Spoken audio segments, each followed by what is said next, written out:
Bueno, para finalizar esta clase vamos a introducir una categoría o clase particular de series que son las denominadas series alternadas. ¿Sí? Va a ser de importancia estas series cuyos términos tienen la siguiente propiedad. Alternan en signo entre un positivo y un negativo. Bueno, vamos a dar por ahora una definición más formal. Una serie sub n, con n de 1 hasta infinito, se dice que es alternada si el producto de dos términos consecutivos, es decir, an por an más 1, es negativo para todo n. Notemos que esto lo que está diciendo es que el signo de n tiene que ser el contrario a n más 1 para todo n.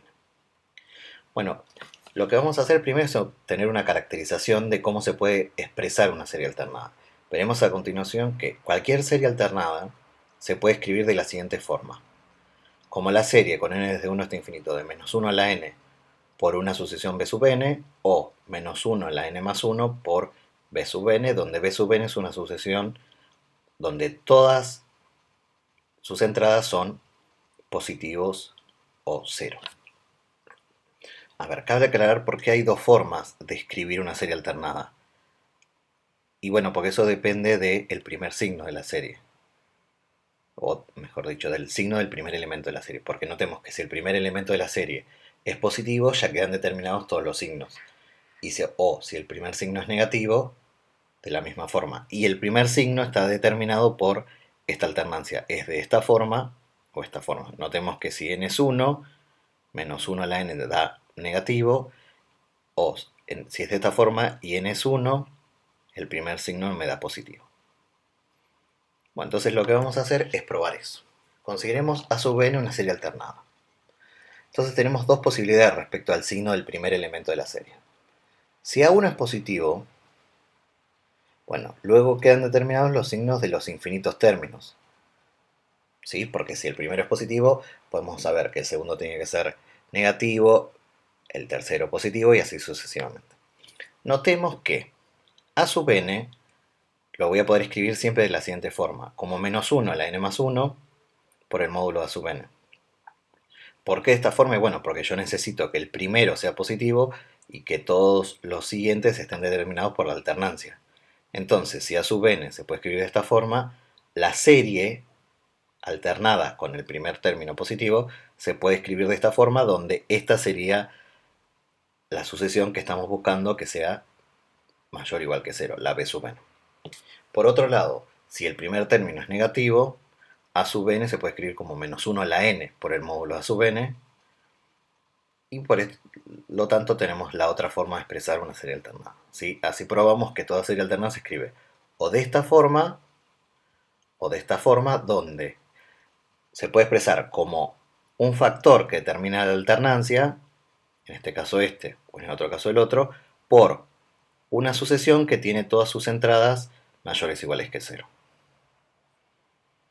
Bueno, entonces esta serie, que parece ser bastante complicada porque vamos sumando, restando elementos, en una forma muy coloquial de decirlo, posee un resultado que permite, bajo ciertas hipótesis, determinar cuándo una serie alternada es convergente. Este resultado se lo conoce como criterio de Leibniz y establece lo siguiente. Si la serie alternada, esta o esta, aclaro que tenemos que decir las dos porque no sabemos cuál es el signo del primer elemento, donde b sub n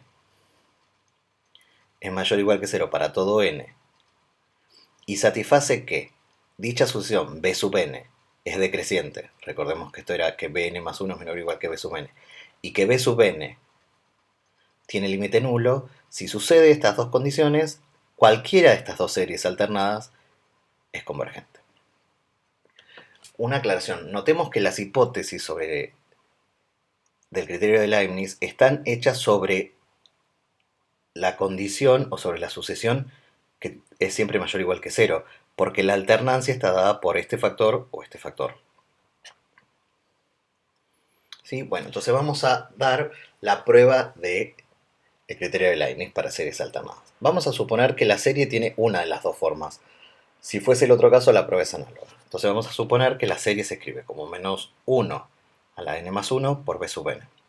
¿Sí? Lo que estamos suponiendo es que el primer elemento de la serie es positivo, porque notemos que eso corresponde cuando n es 1, me queda menos 1 al cuadrado por b sub 1. Entonces vamos a hacer una cosa. Como nosotros queremos probar que la serie es convergente con las hipótesis del criterio de Leibniz, vamos a tratar de ver cómo se comporta la sucesión de sumas parciales asociada a una serie alternada. Bueno, consideremos para ello la figura que aparece abajo, donde vamos a representar la sucesión de sumas parciales. Notemos lo siguiente. S1, que es la sucesión de sumas parciales, pero donde sumo un solo elemento, coincide con B sub 1, porque corresponde para n igual 1 en esta expresión, es decir, este que está aquí.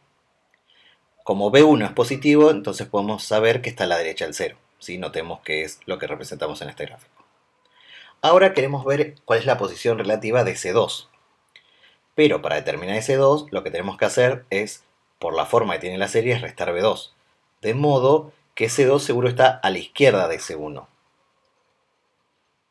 ¿Sí? Bueno, entonces, ahora para determinar S3, lo que tenemos que hacer a S2 es sumarle B3. Es decir, nos tendremos que ir a la derecha de S2. Pero notemos que como B3 era menor que B2, que era la hipótesis de que la sucesión sea decreciente, S3 tiene que estar a la izquierda de S1. ¿Sí? Al continuar de esta manera observamos que las sumas parciales van oscilando hacia atrás y hacia adelante.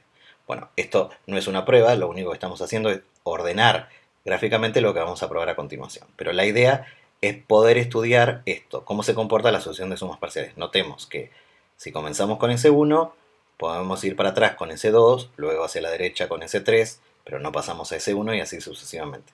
Es decir, esta alternancia parece decirnos que la sucesión de sumas parciales SK de la serie alternada debería converger a un valor que es el usual que denotamos con S. Bueno, pero vamos a ver formalmente eso. Entonces, primero consideramos las sucesiones de sumas parciales pares, es decir, S2, S4, S2n. Bueno, veamos quién es S2. S2, por definición, es cuando sumo los dos primeros términos de la serie, pero como acá uno de los términos es negativo, es B1 menos B2. Pero como la sucesión de los B es decreciente, es decir, que B1 es mayor o igual que B2, nos queda que esto es mayor o igual que 0. Bueno, ahora vamos a ver qué podemos decir de S4. S4 es la suma de los primeros cuatro términos. Pero notemos que B1 menos B2 es lo que llamamos S2. Y después, B3 menos B4, por la relación de que la sucesión de los B es decreciente, este factor es mayor o igual que 0. Por lo tanto, nos queda que S4 es mayor o igual que S2. En general, podemos seguir con este procedimiento y decir que la sucesión S2n es la sucesión S2n menos 2, es decir, el par anterior, más la suma, o mejor dicho, la resta de estos dos términos, los cuales son positivos, porque este es mayor o igual que este. Por lo tanto, la sucesión S2n es mayor o igual que S2n menos 2. Es decir, la sucesión de sumas parciales pares, fíjense, es creciente y son todas positivas. Por lo tanto, S2 es mayor o igual que 0 y S2 es menor o igual que S4, menor o igual que S2n para todo n. Pero también notemos lo siguiente. Si queremos escribir S2n, S2n era sumar todos los elementos hasta el valor o el elemento de orden 2n. Aquí tenemos desarrollada esa suma parcial con todo detalle. Fijemos, tenemos B1 menos B2 más B3, pero saqué un factor común así. Entonces podemos escribir a la sucesión S2n de esta forma.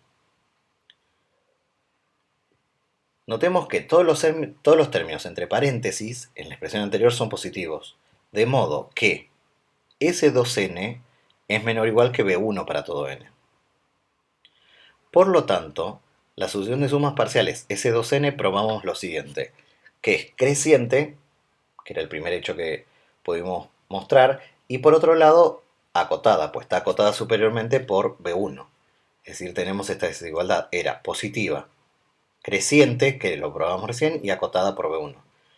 Bueno, pero de acuerdo a un teorema que estudiamos para sucesiones, que decía que toda sucesión monótona y acotada es convergente, podemos establecer que la sucesión de sumas parciales pares tiene límite. y su límite es S. Ahora lo que vamos a hacer es tratar de calcular el límite de la sucesión de sumas parciales pero de orden impar. Es decir, vamos a escribir o calcular el límite cuando n se va a infinito de ese 2n más 1. Bueno, pero ese 2n más 1 no es otra cosa que hacer la sucesión de sumas parciales de orden par, ese 2n, más el elemento de orden 2n más 1. Entonces, veamos lo siguiente. Tenemos dos sucesiones, la sucesión de sumas parciales, en este caso de orden par, y el elemento correspondiente a la sucesión b de orden impar 2n más 1. Pero esta sucesión, por lo que probamos aquí, converge a S. Y esta sucesión, por hipótesis, tiene límite nulo, porque en realidad la hipótesis del criterio de Leibniz es que toda la sucesión Bn se tiene que ir a cero. En particular, cualquier subsucesión, y en este caso la impar. Entonces podemos separar este límite como la suma de dos límites. El primer límite tiende a S, y el segundo límite tiende a cero. Es decir, podemos afirmar que las sucesiones de sumas parciales de orden impar tienden a S. Pero notemos que las pares también tendían a S. Entonces, como toda sucesión, como todas las sucesiones de sumas parciales, ya sea par o impar, tienden a S, podemos afirmar que la serie converge a S, que era lo que queríamos probar, que la serie alternada es convergente. Bueno, vamos a considerar o ver cómo podemos aplicar este criterio. Como primer ejemplo vamos a ver la denominada serie armónica alternada, que es considerar la siguiente serie, menos 1 a la n más 1 dividido n. Notemos que por qué se la llama armónica alternada, porque si en el numerador aparecería siempre un 1, es la clásica serie armónica la cual sabemos que diverge. Pero esta, notemos que la podemos escribir de la siguiente forma. Lo sumando lo podemos escribir como menos 1 a la n más 1 por 1 sobre n, donde este sería el que nosotros usualmente en una serie alternada denotamos b sub n.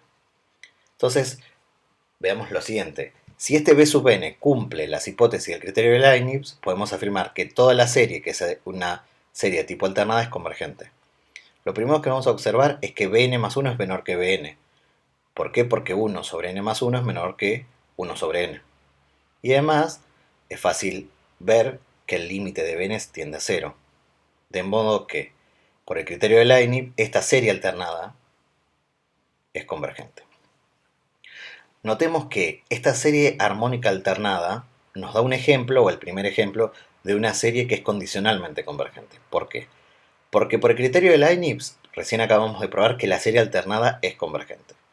Pero si calculamos el módulo de los sumandos, de los términos, nos queda la serie armónica, la cual es divergente. Es decir, tenemos el ejemplo de una serie que ella es convergente, pero la serie de los módulos es divergente, es decir, condicionalmente convergente. Bueno, ahora vamos a tratar de decidir la convergencia o no de la siguiente serie alternada. Notemos que esta es una serie alternada porque tiene el factor menos 1 a la n por una sucesión que es n sobre n cuadrado más 1, la cual es siempre positiva. Entonces, lo que vamos a hacer es de nuevo tratar de aplicar el criterio de Leibniz a la sucesión Bn, que es n sobre n cuadrado más 1. Bueno, es inmediato ver que la condición de que el límite tiende a 0 se cumple. Lo que es menos evidente, o no es tan sencillo como en el ejemplo anterior, es determinar si Bn es decreciente. Bueno, lo que vamos a tratar es de probar que Bn es decreciente de dos formas diferentes. La primera de ellas es a partir de la definición de sucesión decreciente. Lo que quisiéramos probar es que Bn más 1 es menor o igual que Bn. O dicho de otra forma, que esto es menor que esto para todo n. Pero notemos que si uno desarma esta desigualdad, pasa multiplicando este término acá y este término a este lado, esto sería equivalente a probar esta desigualdad. ¿Sí? O si la escribe un poco mejor, simplifica los términos, esto es equivalente a probar que n cuadrado más n es mayor que 1. Pero como esta desigualdad se verifica para todo n, podemos afirmar que Bn es decreciente. ¿Sí? Es decir, probamos el decrecimiento de la sucesión Bn usando la definición tradicional de sucesión decreciente. Bueno, otra forma que podemos hacer, que es mucho más económica para nosotros, es considerar la función asociada al término general, es decir, considerar la función x sobre x cuadrado más 1, y determinar si es decreciente para x mayor o igual que 1. En realidad alcanzaría que fuese decreciente para algún x mayor o igual que x0, el cual fuese mayor que 1, porque lo que nosotros necesitamos es que sea decreciente a partir de un momento. Bueno, entonces lo que vamos a hacer es determinar si esta f es decreciente. Pero como esta f es una función de variable real, lo podemos hacer calculando su derivada primera y estudiando el signo. Entonces, uno puede derivar la f, eso es bastante fácil para nosotros a esta altura de la asignatura. Bueno, y ver que la expresión de la derivada primera es esto, lo cual es menor o igual que 0 si x es mayor o igual que 1. Con lo cual, perdón, acá diría una f es decreciente. En conclusión, b sub n es decreciente y tiende a 0, por criterio de Leibniz, esta serie es convergente. Bueno, para finalizar esta clase vamos a considerar el siguiente ejemplo. Vamos a tratar de determinar la convergencia o no de la siguiente serie alternada, menos 1 a la n por n más 2 dividido n sobre n más 3. Bueno, lo que vamos a hacer es, en este ejemplo, no tratar de ver si vale el criterio de Leibniz, sino lo que vamos a tratar de hacer es algo que ya sabemos, es tratar de analizar la condición necesaria para series, es decir, determinar si existe el límite de la sucesión a sub n cuando n sea infinito. ¿Sí? Recordemos que si esta condición o si esta sucesión no tiende a 0, la serie tiene que ser divergente. Lo que vamos a hacer es considerar la sucesión, pero en módulo, es decir, el módulo de n, que, haciendo un poco de operaciones algebraicas, nos queda n más 2 sobre n más 3, y esto tiende a 1. Entonces, lo que podemos afirmar es que la sucesión a sub n no tiende a 0, pues si la sucesión a sub n tendiese a 0, la del módulo también tendría que tender a 0, y nosotros ya vimos que tiende a 1. Entonces, esto lo que nos hace sospechar es que la sucesión no cumple la condición necesaria. Entonces, ¿cómo vamos a mostrar eso? Y bueno, vamos a probar que hay dos subsucesiones de la sucesión a sub n que no convergen a 0. Para ello vamos a considerar, por ejemplo, la sucesión de términos pares a sub 2n, la cual es fácil ver que esto converge a 1, y vamos a considerar la sucesión de términos impares de esta sucesión inicial, la cual converge a menos 1. Entonces, como la condición necesaria no se verifica, la serie es divergente. Bueno, espero que les haya sido de utilidad y nos encontramos en la próxima clase virtual.